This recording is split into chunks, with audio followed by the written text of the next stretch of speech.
Next question है भाई अपना, बहुत ही अच्छा क्वेश्चन है। ठीक है, अभी तक ऐसा क्वेश्चन आया नहीं था, अभी आया है।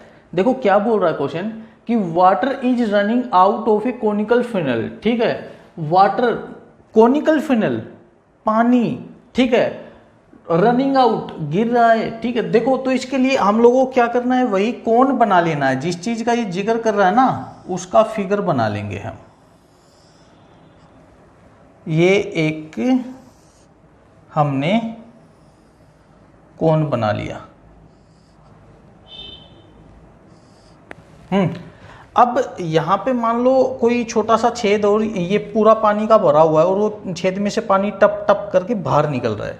ठीक है, तो वो जो पानी निकल रहा है ना, वो किस रेट पे निकल रहा है, 5 सेंटीमीटर क्यूब पर सेकेंड। देखो 5 सेंटीमीटर क्यूब पर सेकेंड। अब देखो सेंटीमीटर क्यूब, इसका मतलब ये वॉल्यूम का जिक्र है, और पर सेकेंड है तो नीचे टी, तो मतलब डीवी बाई डी टी, इसने ये चीज यहां पे दे दी। ठीक है, इतना काम हो गया अपना। अब क्या बोल रहा है, if the radius of the base of funnel, इसका बेस की जो रेडियस है, ये जो चीज है ये कितनी है, इज 10 सेंटीमीटर। ठीक है, एंड एल्टीट्यूड, एल्टीट्यूड मतलब इसकी हाइट, ठीक है, वो कितनी है भाई, 20 सेंटीमीटर। इसको यहाँ पे लिख लेते हैं हम, क्योंकि यहाँ पे अभी छेड़खानी करने की जरूरत पड़ेगी हमें। ठीक है, ये 20 सेंटीमीटर है। फाइंड द रेट, वो रेट बताइए एट विच, जिसके ऊपर water level is dropping, water level drop होगा, वो हमें रेट बताना है। अब देखो एक बात, वाटर अगर नीचे आ रहा है, ठीक है, when it is 5 centimetre from the top, तो ये टॉप मतलब ऊपर से जब 5 सेंटीमीटर नीचे आ जाएगा तब। अब ऊपर से 5 सेंटीमीटर नीचे आना मतलब ये हाइट का जिक्र कर रहा है, तो हमें किसका रेट बताना है भाई, किसका रेट बताना है, हाइट का। इसका मतलब हमें D H by D T ये पूछ रहा है हमसे, कि हमें D H by D T यहाँ पे बताना है। फिर इसने ये भी बोला है कि एक टाइम आएगा कि भाई ये वाटर है ना नीचे आएगा, तो हम मान लेते हैं यहाँ तक आ गया वो वाटर, पानी जो है यहाँ तक आ गया। अब इसका नाम रख देते हैं ट्रायंगल का, जैसे ए बी सी डी और ई। अब ये भी परपेंडिकुलर है, ये भी परपेंडिकुलर है, और ये थीटा जो है वो दोनों में कॉमन है ही। तो मैंने आपको ये पहले भी बताया था, या तो सिमिलरिटी से निकाल लो ट्रायंगल की, दोनों ट्रायंगल्स की सिमिलरिटी से निकाल लो इनका वो क्या रेशियो, ठीक है, या फिर टेन थीटा बना के निकाल लो, दोनों से निकल आएगा। हम इस ट्रायंगल में बोले ई ए सी ट्रायंगल में, तो E A upon A C tan theta होगा, E A upon A C tan theta होगा, और D B upon B C ये भी टेन थीटा होगा, D B upon B C भी अपना टेन थीटा होगा। आई बात समझ में। अब हम एक काम करते हैं, देखो ए ई क्या है, इसकी रेडियस है, हमने बड़ा आर रख दिया। ए सी क्या है, ए सी इसकी हाइट है, हमने बड़ा एच नाम रख दिया इसका। बड़ा आर बड़ा एच क्यों रखा, क्योंकि जब पानी नीचे आएगा तो रेडियस भी कम होती जाएगी और हाइट भी कम होती जाएगी। तो कोई ना कोई टाइम तो होगा जहां पे रेडियस और हाइट कम होगी, तो जब वो कम होगी तो उसका नाम हमने छोटा आर और छोटा एच रख लिया। ये हम कहां पे लेके आए हैं, देखो सीधी सी बात बताऊं आपको, लास्ट में जो क्वेश्चन बोल रहा है ना कि 5 सेंटीमीटर होगा टॉप से, तो 5 सेंटीमीटर नीचे ले आए, तो ये हाइट कितनी अपनी 15 है, लेकिन इस हाइट को अभी यूज नहीं करेंगे 15 में, ये बिल्कुल लास्ट में यूज करेंगे, जो लास्ट में हर एक क्वेश्चन में लिखता ना कि x इजिकल टू इतना, ठीक है, तो उसके लिए ये 15, अभी इसका 15 का यूज नहीं करना है। तो ये छोटा r और छोटा h हो गया। तो देखो ई ए क्या है अपना बड़ा आर जो कि 10 है, अपॉन ए सी क्या है अपना ए सी है बड़ा एच जो कि 20 है, इक्वल टू डीबी क्या है भाई, डीबी छोटा आर और बीसी छोटा एच, छोटा आर बटा छोटा एच। तो ये कितना आ गया, देखो आर इजिकल टू एच इधर आएगा तो एच इधर आए तो एच बाई टू, ये एच है अपना, ठीक है, R is equal to H by two, ये रिलेशन आ गया। इसकी जरूरत क्या थी पता नहीं भी, क्यों निकल आया, अब निकल तो आया, ठीक है, इसकी जरूरत है आगे है, ठीक है, देखना कहाँ है। अब हमें क्या करना है यहाँ पे कि dv बाई dt दे रखा है, इसका मतलब वॉल्यूम को लेके चलेंगे हम। तो वॉल्यूम क्या होता है कोन का, भाई कोन का वॉल्यूम होता है 1/3 पाई आर स्क्वायर एच। ठीक है, अब देखो यहाँ पे दो वेरिएबल आ गए, उधर एक है ही, तो dv बाई डी टी निकालेंगे तो, लेकिन यहाँ पे dr बाई डी टी और dh बाई डी टी दो चीजें आएंगी।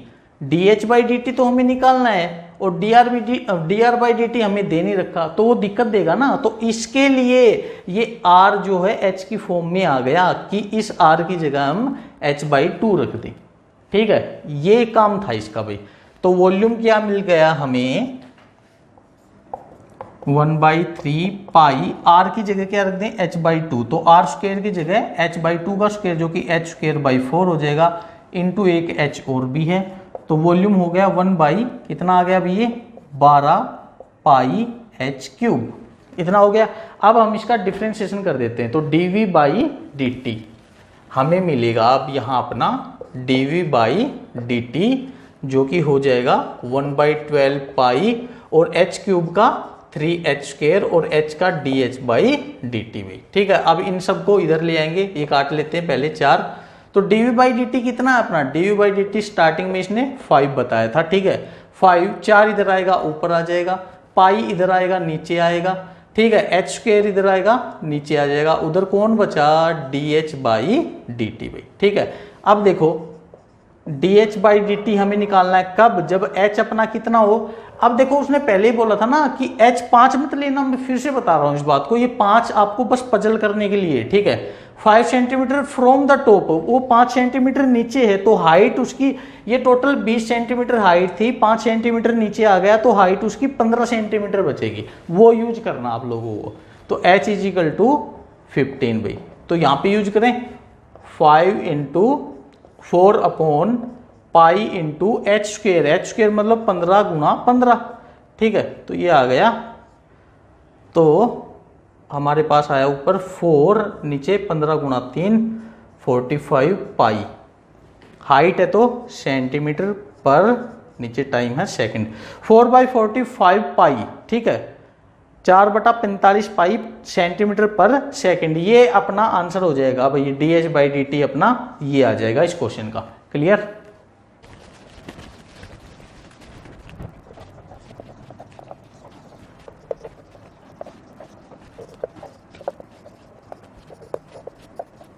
देखो भी ये क्वेश्चन पिछले क्वेश्चन के जैसा ही है और बहुत ही इजी क्वेश्चन है भाई। ठीक है, ये बोल रहा water is dripping out from a conical funnel, मतलब वही चीज है जो अभी तक थी। ठीक है भाई, कौन बना लेते हैं, बल्कि साफ ही नहीं करना चाहिए था, बनाया था यार।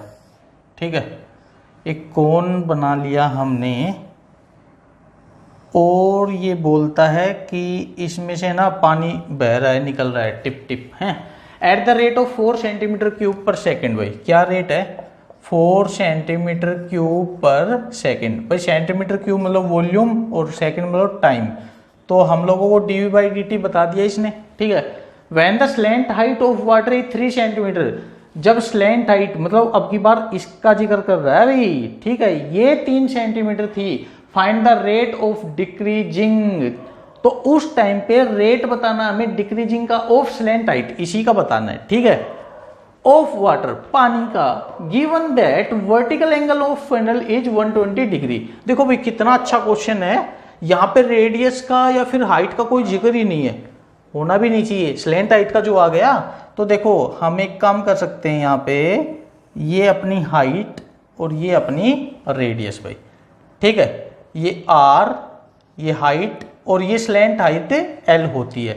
हाँ, इसमें एक काम की चीज है ना, सबसे नीचे लिखी हुई है कि वर्टिकल एंगल है ना 120 डिग्री है भाई। वर्टिकल एंगल मतलब ये वाला एंगल नीचे वाला, अगर ये 120 डिग्री है तो हाफ हाफ हो जाएगा। ठीक है, हाफ क्यों होगा, क्योंकि देखो ये कोन है। ठीक है, और कोन क्या होता है, इसकी ये दोनों स्लैंट हाइट इक्वल होती हैं। अगर हम इसको ट्रायंगल बनाएं तो ये इक्विलेटरल नहीं, आइसोलेस ट्रायंगल बनेगी। ठीक है, जिसकी दो साइड इक्वल होती है। और आइसोलेस ट्रायंगल क्या करती है, जब भी उसमें वर्टेक्स से परपेंडिकुलर डालते हैं तो इस बेस के तो 2 बराबर टुकड़े करती है, वो इस एंगल के भी 2 बराबर टुकड़े कर देती है ना। तो ये एंगल 120 का था तो इधर 60 डिग्री का बचेगा, 60 डिग्री हो गया। अब सोचो जरा, ये 60 डिग्री हो गया तो हम r को और h को दोनों को l की फॉर्म में ला सकते हैं। कैसे भी, ये तो 90 डिग्री है। अगर हम ये थीटा लेके चलें तो ये बेस होगा और ये क्या होगा, परपेंडिकुलर। अब ये आर और ये एल, आर क्या है परपेंडिकुलर, एल क्या है हाइपोटेन्यूज। परपेंडिकुलर अपन हाइपोटेन्यूज क्या होता है साइन थीटा, और थीटा क्या है अपना यहाँ पे 60 है ना। तो आर क्या हो गया अभी एल, और साइन 60 कितना होता है √3/2, आर आ गया।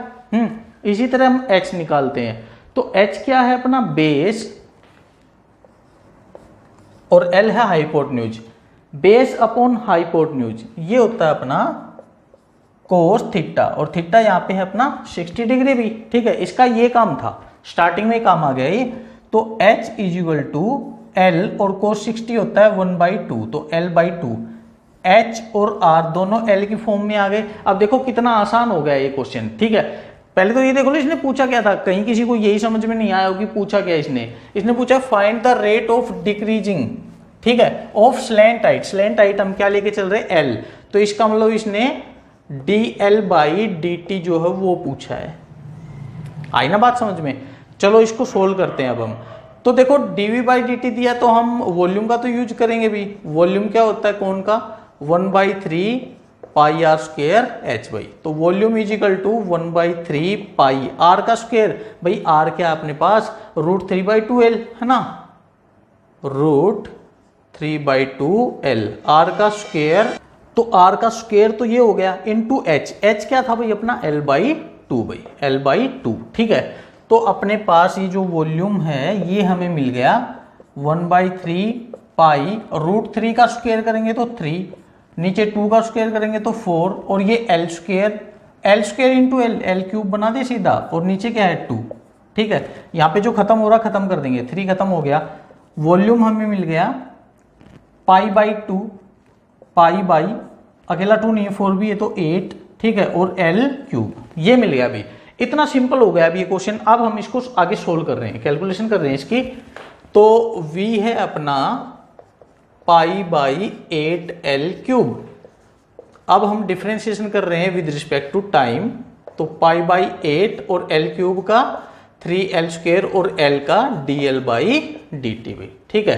तो dV/dt अपने को कितना दे रखा है, स्टार्टिंग में बोला था उसने 4 है ना, तो dV/dt है 4, π/8 इधर आएगा तो 8/π हो जाएगा, 3 ऊपर है ये नीचे हो जाएगा, L² नीचे आ जाएगा, उधर क्या dL/dt भी, ठीक है। तो हम लोगों को dL/dt मिलेगा कब, जब L कितना हो, उसने बोला था ना L3 हो तब बताना है, ठीक है। वाटर लेवल इज 3 सेंटीमीटर, आई ना बात समझ में। स्लैंट हाइट का बोला था, slant height of water is 3 centimetre, तो L3 होगा तब रखेंगे हम यहाँ पे वैल्यू 4 × 8 बटा पाई इंटू 3 इंटू L का स्क्वायर मतलब 3 का स्क्वायर 9, तो ये आ गया भाई अपना 32/27 पाई, और L है तो स्लैंट हाइट है तो सेंटीमीटर पर सेकंड, ये अपना आंसर हो जाएगा 32/27 पाई सेंटीमीटर पर सेकंड भाई।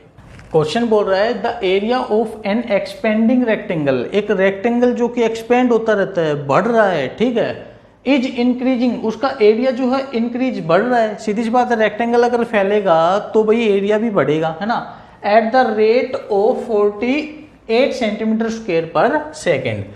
एरिया है ना, तो इसका मतलब dA/dt इसने बोला कितना 48 सेंटीमीटर स्क्वायर पर सेकेंड बोल दिया। द लेंथ ऑफ रेक्टेंगल, तो रेक्टेंगल की जो लेंथ है इज इक्वल टू, वो बराबर है किसके, स्क्वायर ऑफ द ब्रेथ। दो जो लेंथ है वो ब्रेथ के स्क्वायर के इक्वल है, ठीक है। एट व्हाट रेट इज, किस रेट पर द लेंथ इंक्रीजिंग, इसका मतलब क्या पूछा इसने dL/dt पूछा है, कब, व्हेन ब्रेथ इज 4.5 सेंटीमीटर। देखो इसके लिए एक हल्का सा फिगर तो बना ही लेते हैं भाई, ठीक है, इतना तो बनता ही है। ये हो गया, ये अपनी लेंथ, ये अपनी ब्रेथ, अपनी मतलब रेक्टेंगल ही, ठीक है, ये रेक्टेंगल की लेंथ और ये उसकी ब्रेथ भाई। अब देखो इसने बोला कि लेंथ जो ब्रेथ के स्क्वायर के इक्वल है, तो ब्रेथ हम क्या लिखें, √L लिखें या नहीं लिखें, भाई अगर ये स्क्वायर इधर आएगा तो b is equal to root L हो जाएगा, लिख सकते हैं इसको, है ना।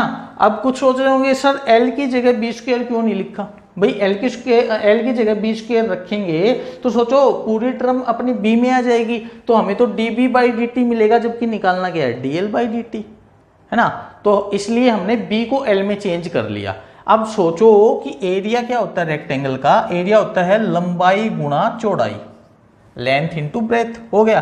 तो एरिया क्या है अभी l की पावर 1 और आधी 3/2 हो गया। तो da by D T dl है ना, da बाई डी टी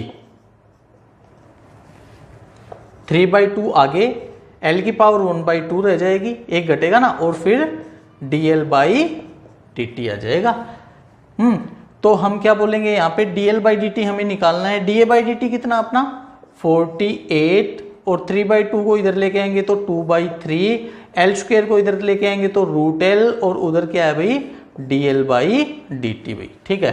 तो हम लोगों को dl बाई डी टी बताना था, कब बताना था, जब अपनी ब्रेथ 4.5 सेंटीमीटर हो, और ब्रेथ क्या है अपना रूट l, जब अपना रूट l कितना हो गई 4.5, तो रख दो ये वैल्यूज यहाँ पे। तो 3 से तो ये 48 कट जाएगा 16 पे, तो 16 गुणा 2, ऊपर तो आ गया 32, ठीक है। नीचे रूट एल की जगह क्या करेंगे 4.5, हो गया, इतना ही था।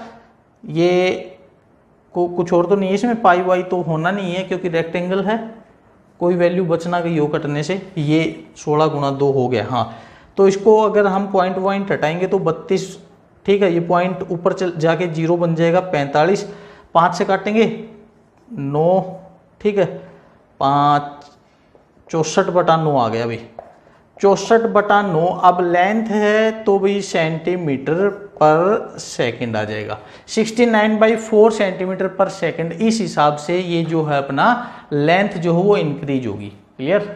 हाँ, तो नेक्स्ट क्वेश्चन बोल रहा है अभी अपना कि रेडियस ऑफ ए सिलेंडर, कोई सिलेंडर है उसकी रेडियस इंक्रीज हो रही है। तो हम यहाँ पे एक सिलेंडर का हल्का सा फिगर बना ले, ठीक है, काम चलाओ सा।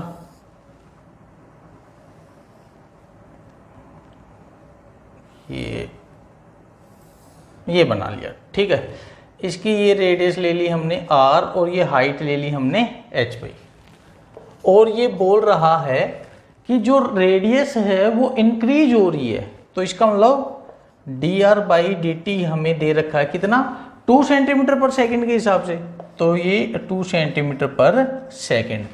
एंड इट्स हाइट, और इसकी जो हाइट है वो डिक्रीज हो रही है, तो वो माइनस होगी, किस हिसाब से 3 सेंटीमीटर पर सेकंड के हिसाब से। भाई डिक्रीज है तो माइनस कर दिया, इंक्रीज थी तो प्लस रख दिया, ठीक है। ऐसा ही क्वेश्चन हमने एनसीईआरटी की बुक से भी किया था ना, जिसमें रेक्टेंगल का जिक्र था, उसकी लेंथ बढ़ रही थी और हाइट घट रही थी, ठीक है। उसका पैरामीटर का चेंजमेंट और एरिया का चेंजमेंट दोनों निकाले थे हमने। तो वही सेम क्वेश्चन है, ये कुछ नहीं है, इसमें सिलेंडर दे दिया। अब बताना find the rate at which its volume change, ठीक है। तो हमें dv बाई डी टी बताना है, सीधी सी बात है यार, dv बाई डी टी यहाँ पे बताना है। तो वॉल्यूम तो पता होना चाहिए ना सिलेंडर का, और वो पता ही हमें कि वो होता है पाई आर स्क्वायर एच बाई, ठीक है। तो हमें dv बाई डी टी बताना है पाई। अब ये देखो u इंटू वी से सोल्व होगा भाई, कहीं आर स्क्वायर का अलग कर दो, इंटू एच का अलग कर दो, u इंटू वी भूल मत जाना। तो R square as it is तो h का T H by D T plus H as it is तो आर स्क्वायर का 2r, फिर r का D R by D T भाई, ठीक है। हमें तो dv बाई डी टी बताना है जब r कितना हो, r हो 3 और h हो 5 भाई, r हो 3 और h हो 5, तो ये हो जाएगा अपना पाई, r है 3 तो r का स्क्वायर 9, और dh by D T, but dh by D T -3 है तो ये यहाँ पे माइनस लगा दूँ आगे, और प्लस h कितना अभी, h है अपना 5 इंटू 2 इंटू आर, भाई r कितना है 3, और dr बाई डी टी कितना था भाई अपना 2, तो ये आ जाएगा अपने पास पाई इंटू -27, ठीक है, प्लस 3 दूनी 6 और 5 दूनी 10, ये आ गया 60। तो 60 - 27 33, और ये है अपना पाई, और ये क्या है dv बाई डी टी है ना भाई अपना, ये अपना dv बाई डी टी चल रहा है, तो वॉल्यूम है तो सेंटीमीटर क्यूब पर नीचे टाइम है तो सेकंड। ये अपना इस क्वेश्चन का आंसर हो जाएगा। बहुत ही सिंपल क्वेश्चन था भाई ये, ठीक है, क्लियर हो गया होगा आई होप।